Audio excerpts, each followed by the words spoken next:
7.2 का ये जो चैप्टर है बहुत मोस्ट है। इसमें से या तो बीच की दूरी ज्ञात करने के लिए जा सकता है और नहीं तो विभाजन के सूत्र से कोई m1/2 का मान और नहीं तो m1/2 का मान जब दिया रहेगा कि विभाजन के सूत्र से आराम से क्या करेंगे निकालेंगे।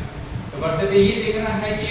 इसमें क्या कह रहा है, जो भी चीज बिंदु दिया रहेगा उसे जोड़ने वाले, यानी कि तो दो बिंदु से जोड़ेगा तभी उसका क्या करते हैं विभाजन के सूत्र को निकालेंगे, यानी कितने रेशियो बांट रहा है कितने रेशियो बांट नहीं रहा है। अगर नहीं बांटेगा तो एक का अनुपात क्या है, वहां पर क्या करेंगे 1 और k मानकर आप दो बिंदु से जोड़ने वाले का निशान आराम से क्या करते निकाल सकते हैं। और रही बात ये है अगर क्या क्या दिया गया है ये भी आपको तो देखना पड़ेगा। दिया गया है 9 क्वेश्चन में कि बिंदु a-2 और 2 और b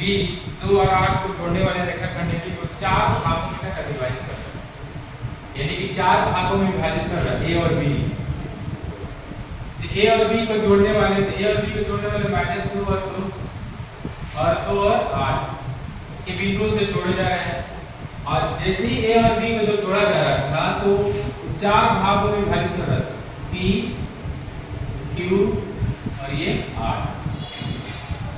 तो ये बताइए इसमें तो कोई तो क्या करते हैं अनुपात में काटने की बात नहीं कर रहा था, लेकिन इसमें तो नहीं दिया गया विभाजन के अनुपात में ये m1 और m2 का मान काट दिया।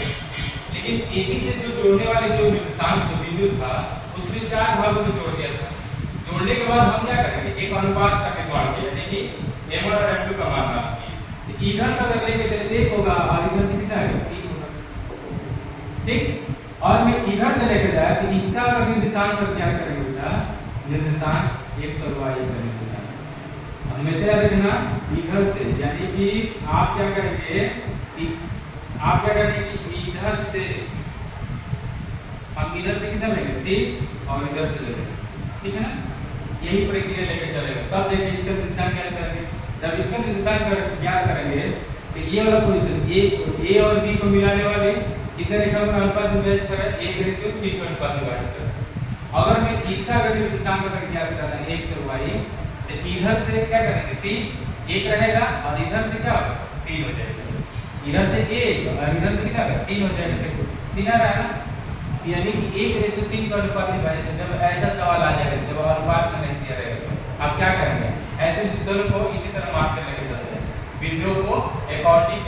कम कर और उसको अनुपात में विभाजित कर लेंगे और उसका जब अनुपात निकल जाता है आराम से निकाल लेंगे। बस अभी ये ध्यान रखना है जब भी कोई किसी का निर्देशांक ज्ञात करने का कहेगा अगर उसमें बिंदु भी ना हो तो इस कंडीशन में ऐसे ही क्या करेंगे पोजीशनों को मार देंगे, ठीक। अगर त्रिविभाजन अगर दिया रहेगा तब उसमें 1:2 का अनुपात बनेंगे। अगर 4 भागों में विभाजित कर रहा है तो 1:3 इधर से 1:3 और इधर से 1:3, ये 3:1 इधर से 1:3 ऐसे लेकर चलना पड़ेगा, ठीक। तो अनुपात में विभाजित हो गया ये m1 हो गया और क्या होगा m2। किसका निर्देशांक कितना है इसका, तो दो बिंदु से मिल रहा है ना। विभाजन का सूत्र क्या होता है, विभाजन का सूत्र होता है कि x = m1 x2 + m2 x1 बटा m1 + m। किसका निर्देशांक निकालना है p का। जब p का निर्देशांक निकालेंगे तो 1:3 और r का निकालेंगे तो 3:1 का अनुपात। कोई दिक्कत हमने लेके चलते हैं। ये तो x के लिए है x = m1 का मान कितना है 1, m2 x2 का मान कितना है ये x1 मान लो y1 x2 y2। ध्यान से देखना बेटा इसमें क्या दिया x2 दिया था x2 का मान कितना है 2 प्लस m2 का मान 3 प्लस x1 का मान -3 और माइनस कितना है तो देखो बटा में क्या रहेगा 1 + 3 x = 2 और 2 -3 तीनों निकल 6। तो पहले ही से प्लस है ये माइनस को क्या है माइनस कितना है बटा में कितना है 4। इसको जोड़ेंगे तो -4 बटे कितना देगा 4 से 4 कैंसिल -3 निकल गया कितना निकल गया -1, ठीक। ये किसका निकला x का निकला y का निकालेंगे तो y का निकालेंगे तो हो जाएगा m1 y2 plus m2 y1 बटा में m1 प्लस m, ठीक। जब भी आपको मध्य अनुपात अगर ज्ञात करना हो तो आप फॉर्मूले सही करेंगे, ठीक। ये हो जाएगा m1 का मान 1 और y2 का मान कितना 8 फिर प्लस m2 का मान 3 और y1 का मान 2 बटा में कितना जाएगा 4 1 plus 3 1 plus 3 y equal to 8 और प्लस 3 निकल 6 बटा में कितना 4 ये हो जाएगा 14 बटा में कितना जाएगा 4 2 2 नीचे 4 2 से यानी कि 7 का यानी कि आप यहाँ लिख देते हैं p का निर्देशांक कितना दे लगा था p का निर्देशांक -1 और 7 बटा इसका निकल गया। अब हम ये तो मान लीजिए कि p का निकल गया r का निकालेंगे बेटा r का जब निकालेंगे तो तुरंत ये चेंज हो जाएगा क्या है m1 और क्या है जो काम ये कर रहा था उसी तरह इसको भी करना है ठीक है ना क्या करेंगे x वही रहेगा उसी बिंदु से जुड़ा जाएगा यानी क्या आ जाएगा m1 इंटू में क्या होगा x2 प्लस m2 x1 बटा क्या आ जाएगा m1 plus x equal to m1 का मान क्या हो जाएगा 3 हो जाएगा और x2 का मान कितना देगा बेटा 2 फिर प्लस m2 का मान देगा 1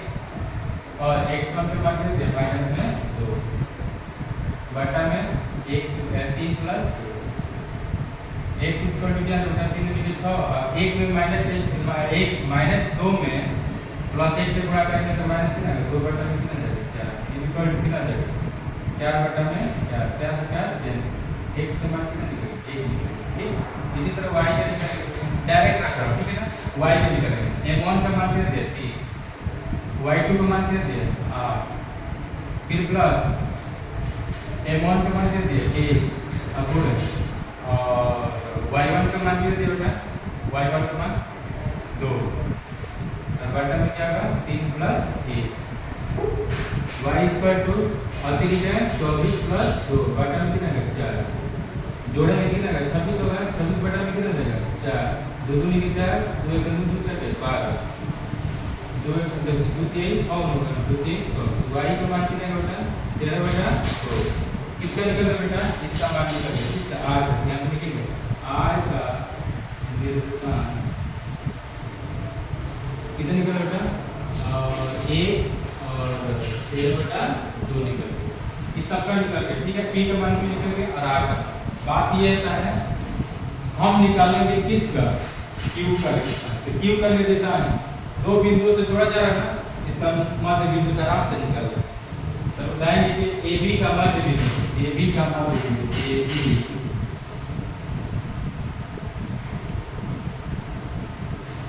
AB का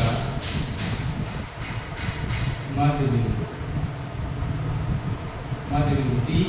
क्या है Q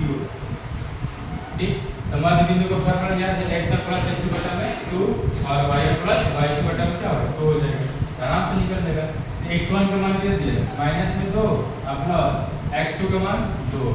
बटा में कितना है 2 किसका निकाल रहा है x का ठीक है ना x इक्वल टू कितना है 0 बटा में कितना है 2 भाग देंगे तो x का मान कितना है 0 आएगा x का मान निकलेगा उसी तरह y का निकालेंगे तो y का क्या हो जाएगा बेटा y इक्वल टू होता है y1 प्लस y2 तो y2 और y2 का मान कितना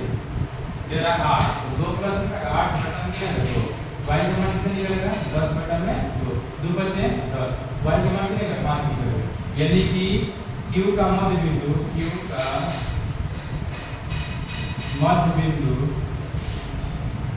इसमें कितना निकलेगा 0 और 5 ये आपका यही सब होगा इसमें किसी को दिक्कत है नहीं ना देखो ऐसे ही निकालना पड़ेगा जब ये दो बिंदु से मिलेगा तब तो दो बिंदु से मिलने वाले चार भागों में विभाजित कर रहा था तो कितने रेशियो बांट दिया 1:3 और इधर से r यानी कि r का बिंदु निकालने के लिए निर्देशांक निकालने के लिए 3:1 का अनुपात में विभाजित किया और p का निर्देशांक निकालने के लिए 1:3 का अनुपात विभाजन के सूत्र से निकाल दिया किसका निकला p का निर्देशांक और ये r का और जैसे ही p और r का निकला तो हम क्या करें